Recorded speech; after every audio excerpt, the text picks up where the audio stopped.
Evening, people. Welcome to our second edition of the Tactical Show. Me and Wiki. Again, we didn't get sacked. I didn't get sacked by Jean, Avi, or Sarib.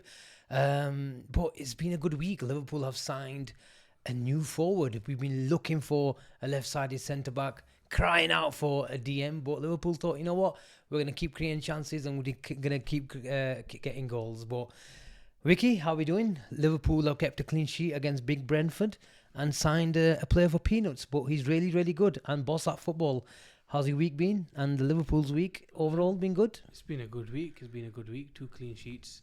It's always good to start the season with 2 clean sheets. And Chiesa was slightly surprising, but I think it was a good surprise, wasn't it? It was a really good surprise. Maybe we can touch on our new right winger. Some might call him, he's our new left winger. Some might call him a second striker. He's even played wing back for Allegri, but forget Allegri and forget the wing back role. We know where he's going to play. And let's talk about him later on in the show. Let's stick to Brentford. Thomas Frank, his sides come, whether it's at home or Anfield, really organised, resolute in defence, compact defence, whatever shape they play. And Arne Slot mentioned that he had a look at them and he said that we've been so alternating from 5-3-2 and 4-4-2. I expected a 5-3-2 at Anfield, if I'm really honest, but we got a 4-4-2 Wiki.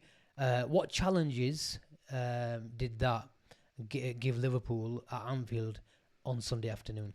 Yeah, I think the point was from them was obviously to control the central spaces where we like to progress our play through Gravenberch, Trent or McAllister, whoever's alongside Gravenberch. Yeah, you're right. Top 6 teams, they usually play a 5-3-2 or a 5-4-1 at the back, depending on the phase. You know, Tony does get involved in the deeper phases. But it was a surprise. And as you said, what we did to counter that was actually have Trent in this kind of position, even in the 10 position actually, and Szoboszlai is more in this kind of position where it was still like a double pivot, but it was more staggered as we've been using. And Trent and Jamie Carragher mentioned it, and he kept comparing it to Pedro Porro's position, and that was the starting position of Trent in the early minutes. But like we've seen with Trent now, he doesn't have a fixed position. He is inverted at times, but he's also switching between a double 6 position, double 10, and the right wing position. And Slot explained it perfectly. So are you suggesting that Trent's got a free role then? He does have a free role, and to be honest, me and you were crying out for that because we felt he was too restricted as a double 6. And we mentioned this last week as well. And Arne Slot mentioned it this week. He said the closer we have Trent to the box, the better. So Okay, but what benefit? Why do Liverpool do that? Is it because they want to get exploit the central areas? If Brentford have got a 4-4-2 shape, they've got 2 midfielders. Liverpool have still got an extra man in build-up with their 2 strikers. Is it because Liverpool want to break the lines and have an extra man advanced in the advanced areas? Yeah, it is a bit of that, but I think normally you can have Szoboszlai there, so it doesn't really make a difference. But the point of having Trent there is because once you're out of that initial press or structure, he's the one you want to accelerate play and allow to make that run inside. So I think that's what it was, and also the switch of play and just Trent, like Arne Slot said, sometimes the closer to the box we have him, the better, because you can drive into them areas, and it's also just a part of fluidity and trying to keep teams guessing against us. Okay, let's go to the 4-2-4 press. Liverpool's, you're still not happy with it. I tweeted at halftime saying for that 15-20 minutes in the second half, Liverpool, I thought their fullbacks were getting the ball really, really easily. We've got Jota here, we've got Szoboszlai here, we've got Salah, and we've got Diaz. I felt, if I just move quickly, Arne Slot at the touchline was always telling Diaz to get a bit wider. But it's a fine balance, isn't it, Vicky, to get wider, and then if you go too wide, you cover the fullback, but you let the space to the double six, the passing lanes go into midfield, and Liverpool's defence is turned around. It's a fine line between covering and screening the double pivot and tracking the fullback. But the thing is, when he's not in the right space, and just getting the mic sorted out here. If he's not in the right space, then our double pivot in McAllister on that side, if I'm going to stick with Diaz, is going out to the winger and then exposing the middle area. So this is my problem. But it was better, I must say, but still a few problems with it. It worked better because, like when you mentioned, Diaz was getting screamed at. He did track as soon as they got into. It's a bit difficult to portray on here, but once they got into kind of this space where they're a bit further up, they're still in the kind of half second phase, half first phase. Diaz, he used his legs and he got into that position very quickly. And we saw with Villa, just going up to Villa Arsenal game, their 4-4-2. I really like it because they stay in this mid block where then passing lanes are blocked, and if the winger does the fullback does overlap, Saka or Martinelli on the other side runs across. So I do prefer that when the team is higher up and we're pressing, even though we're not going our full press, I do like the 4-2-4. But as soon as we're a bit deeper, it leaves these guys a bit exposed. And just going back to that, it's a separate point. When we were pressing high at times, we were used to Trent going on to the fullback, but we didn't see that. It was actually Gravenberch going out all the way to, is it Ajer? I don't know how to pronounce his name. The tall fella. He was 6'6", left centre back playing left back. Gravenberch was going out. Maybe that's so. If we do get beaten, we still have a 4. Still got the so that's a bit of a change that I saw from the Trent's normal role with the Jurgen Klopp. Okay. That would probably be something to keep an eye out on. Let's stick with Gravenberch because you mentioned him. I thought we saw the 3-1-6 build-up. We saw Trent really if we just stick with Trent in the top of the box, that's Salah, that's Szoboszlai here, Jota here, Diaz, and then McAllister coming here, Konate here, and we saw the 3-1-6 build up. Obviously it's fluid. Liverpool have gone from 4-2, 3-2, 3-1. What does the 3-1-6 formation give Liverpool, and why do we go into it? A lot of teams, a lot of coaches, they are against using 3-1-6, but we've seen Ten Hag use it. I know it's a wrong example to give, but 6 attackers, teams normally play a back 4, so you have 2 overloads. Is it really necessary? Unless you're really in control of games, so it is a bit excessive at times. But like you said, we have the profiles for it, and if you stop playing basketball and you play shorter passes, then you are in a good position, because like I said, 6 against 4, and even if the wing back or the winger drops to follow the winger, you still got an overload. So that is one reason teams use it. And what about just to gain, if they've got their double pivot here and we've got 2 8s behind them and we've got Gravenberch here, does it give us an extra person in between the lines as well? It does, and it keeps them guessing. And obviously, normally you have 5 guys on the last line. Now there's 6. There's more chances of combination play between the wingers, and now we got 3 guys inside the half spaces rather than 2. So yeah. Okay, let's go to some of the guys that made the headlines for us. Luis Diaz, I thought, was absolutely brilliant. We've been talking about his ball carrying ability. He's never going to probably lose that until he either leaves Liverpool or finishes his career, whether it's from deep positions or whether he's carrying and getting the ball and receiving the ball in wide positions. But he ran at his fullback, and that's what we want to see.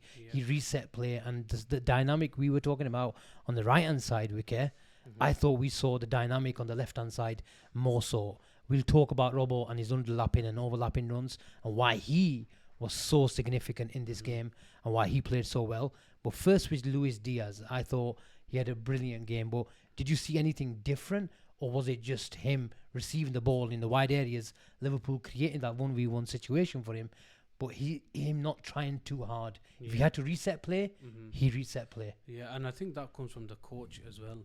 Now we have more of a positional structure, and we've seen even at times where we want to go again, and I've seen McAllister or Szoboszlai just pass it sideways, and we'll have to get used to that. maybe the Anfield crowd will get frustrated with that at some point. But I think that's very, very important. Resetting play, even when you don't really need to. But now we've got the certain structure that we always refer back to. Like just going on to Robertson. He was always making the underlaps and overlaps, but as soon as we lost the ball in this area, he'd quickly run back to this area to create the 3 again. But going back to Diaz, I don't think we saw anything that different in terms of what he gave in terms of ball carrying and running at his wing back. But like you said, with him, he's never going to lose that, and if he carries on scoring, then we can't really complain, because that's the main thing, isn't it? His output, even though his stats suggest that he does give assists and goals, he's always going to be compared to Mane, and that's probably his biggest problem, and composure in front of goal. Yeah, 100%. And now he's got competition as well. Whether you want to see a Chiesa as a right winger or a left winger, everybody has got a kick up at their backside. If you're not performing, there's a fella on the bench that is busting a gut to get onto the pitch. Konate, we mentioned that in that second half against Ipswich, the luxuries that he provides Liverpool, and it was evident again for 90 minutes, Wiki, what luxuries that he provides Liverpool and how they can play further up the pitch just because he's on the pitch. Yeah, we've always referred to him as the best wide centre back in the world. He's just unbelievable. I think he's an unbelievable dueler, and he complements, like we mentioned last show, Virgil very, very perfectly. And just like you mentioned with the 3-1-6, at times when we did go into the last phase, Robertson was here. Just going back, Gravenberch here, Szoboszlai. At times we were attacking with 5-6 players, and Konate was in this position. So it left us with Robertson, Gravenberch, Trent over here, that's Salah, and Konate in this position. We can trust him because he wins nearly every single duel. So when we were deeper, Brentford were deeper, we were in this kind of formation where we had the one at the back and Konate here. And like you said, because he wins them duels, we can afford to sustain attacks. And and if the ball does get past this past the initial block, he can cover. And like we've seen with Konate against Vinicius Junior, against Martinelli, he's just unbelievable. And he's become a lot better on the ball as well. I think he's very underrated actually. He's not like a proper ball manipulator, but he's underrated in terms of bringing the ball out. He's got a left foot and he's got a ping as well.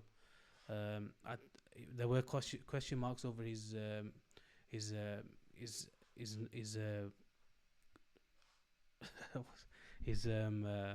ball manipulation.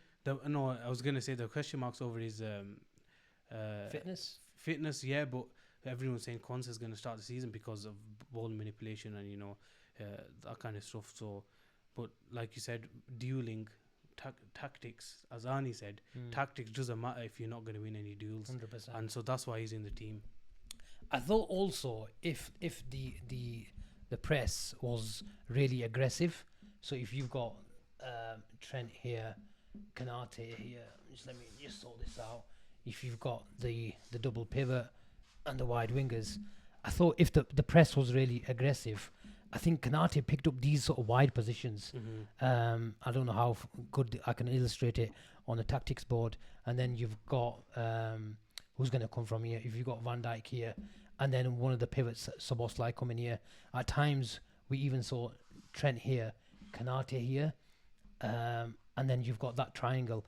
And the moment these guys pressed in those little corner areas, I think Szoboszlai was coming deep, and then we were coming third man runs.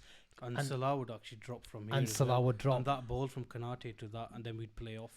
So if you invite the press, you have to be good on the ball. Yeah, exactly. And I think he played the most progressive passes in terms of distance. Wow. So that tells you he was also carrying, even though if he was here and the centre backs were split, he could cover the space in terms of dueling and space eating, if I may use that term.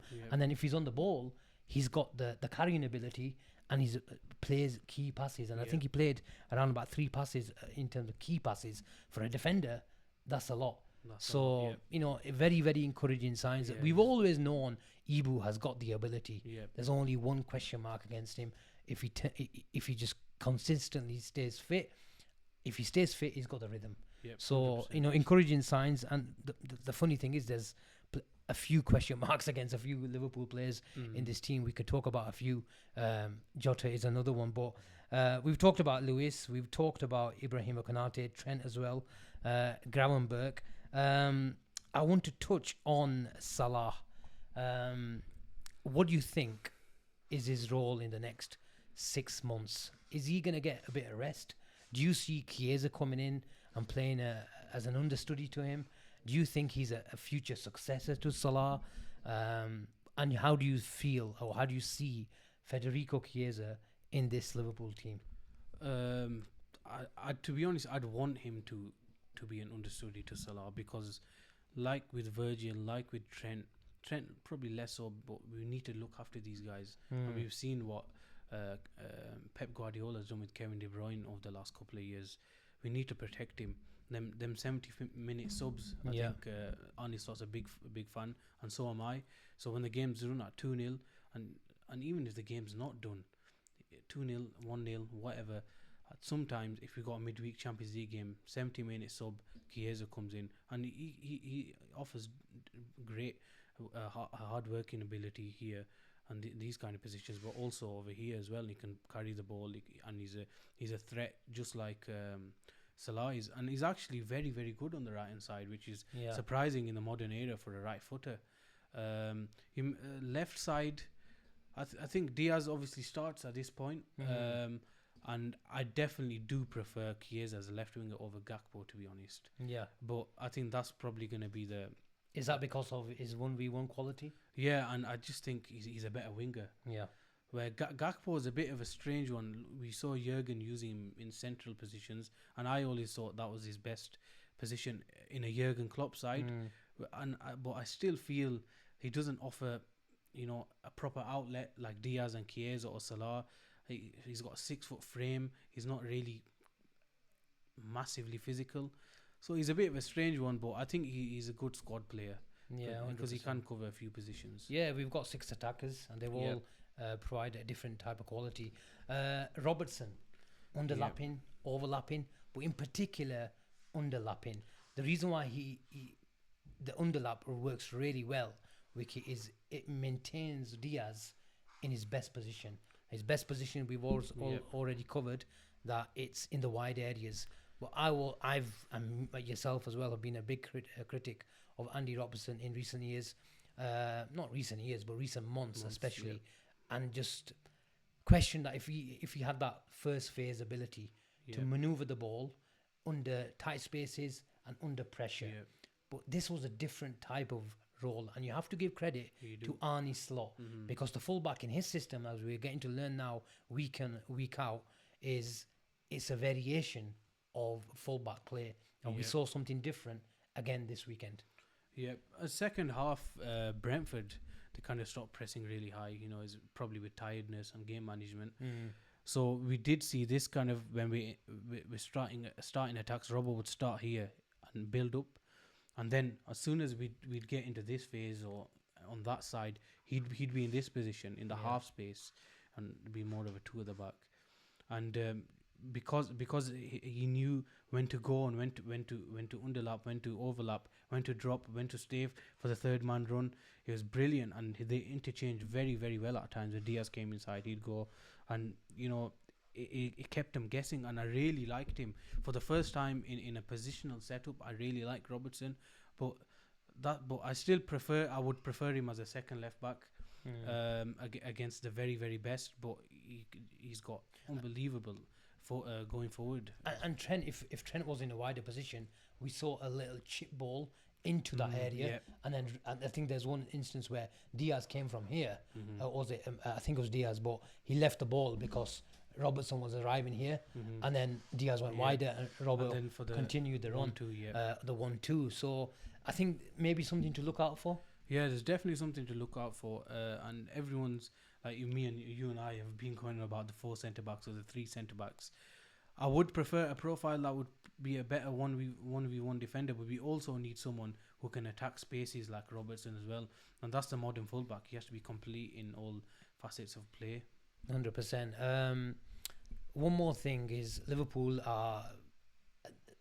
I was sat in the crowd, Ricky. A lot of the times, there was a few people around me. Not a lot, but it was funny when I came out of the ground. Gene and Avi, who was over as well for the weekend, they both said the same thing. That a few people said, "Oh, move the ball quicker.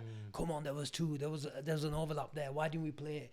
But I think what we have to learn as a fan base is we have to let this manager play the way that he wants to play, integrate his ideas and implement the way he wants to. He's already shown very, very good signs that he wants to, he's the boss. Whether he wants to take a player off or he wants to implement his style. And even not going over to the cop and actually addressing that. All these, for me, whether it's on the pitch or off the pitch, it tells me that this guy is very, very clear in his ideas. And if he gets it wrong, then it's all on him. Simple as. And I think that's the way he likes it. But it gives me real confidence that this guy is going to play his way. And the fan base have to realise that, okay, we loved Jurgen Klopp. And Van Dijk mentioned it at the end of the game that it was great years and we have plenty of memories. But on the pitch, as a fan base, we have to make sure we're all in as well. And for me, there were some fans actually really annoyed that we're not playing it quicker. And I think Liverpool, there was something silly that I saw that they've had the best XG on the ball and the best XG in terms of conceding a goal as well. Something's happening and something's right as well. Yeah, like I mentioned this earlier, the fans have to get used to this. And obviously I didn't go, so I didn't know that the fans were getting annoyed, but it doesn't surprise me. And you mentioned the best XG in terms of chances conceded because of the conservative positioning of the fullback. I still had him on heels in the last 10 minutes. That's a good sign because we're not going to concede. It was all controlled. 100%. And again, it's if we're going to accelerate play, it's on our terms. And I think, look, it's probably something to keep an eye on. Liverpool fans have been used to something for 8-9 years, and we're not criticising it. It's not a disrespectful towards Jurgen Klopp, but this is a slightly different style. It's similar, as Arne Slot has mentioned, in terms of counter press and how they all really hunt impacts when we lose the ball. But we have to make sure that we have to accelerate play on our terms. But there will be times where, and look, Liverpool, for me, are still the best transition side in the world, Wicker. And the first goal, it showed that. Where all our three combined in the space of 70 yards. And with the blink of an eye, we scored a goal. So there's something that we need to stay the same in terms of our... and I don't think we're going to lose that with the Anfield crowd. And then, of course, the profiles of players that we have. Obviously, the coaching has changed, but, there's still the same crop of players. And talking about transition, we face, for me, I think, one of the best transition sides in the Premier League as well. Moments FC is what they've been called for the last couple of years. I still think they don't really have a set style of play, Wiki, but they do look dangerous on the counter-attack. And we've been going to Old Trafford on far many occasions, being the better side. We're having 10-15 minutes of madness, and we come away with either a loss or a draw. And we cannot have that again on Sunday. How do you think Liverpool will set up? Ironically, if they want to learn, if they want to watch that game last year at Old Trafford, because of the first 60 minutes or whatever it was before Conte made the mistake, we controlled them. It was the first time at Old Trafford I thought, you know what, this is how to play them. You out-football them, you outpass them. So they should watch that back. And I think that's the perfect thing to do, because we're a better football team than them. So why do we need to make it into a basketball game? And Jurgen Klopp, obviously, sometimes he does like get involved in basketball matches, but I don't think there's a need. Like you said, Arne Slot, it's a different time, and we like the structure, and I think we have to win. I think that's a big thing, because I'm sick of getting draws over there, because we're always the better side and come away with a draw. So the best thing to do is what we've been doing in pre-season and in the last couple of games, and just play football. Yeah, 100%. I want to touch on Szoboszlai. We've been saying he's got a different type of role. I've been calling it the KDB run. I don't know what you want to call it, but it's that channel run between the centre back and the full back. And if Salah is in these sort of positions, Wiki, and Szoboszlai is making a run in these, and you've got the two centre backs, it looks so easy. Where Salah comes in a wider position and just plays it down there, but you have to have the right timing, you have to have the right pace on the ball, and only a few players can play that role. But if you haven't got the legs of Szoboszlai, then it doesn't work, because whether we see Bradley or Trent coming from deeper positions, or Szoboszlai from these sort of positions, but what did you make of his overall performance, and in particular that sort of run? We actually forgot to mention him. I forgot about him. But Szoboszlai, I think, was one of the best players on the pitch. And you know, I'm a big fan of Szoboszlai. I was talking about him years before he came. So when he finally came here, I was over the moon. 11.3 kilometers he covered. Wow. And they were saying Jurgen Klopp's tiring him out. But you mentioned that run.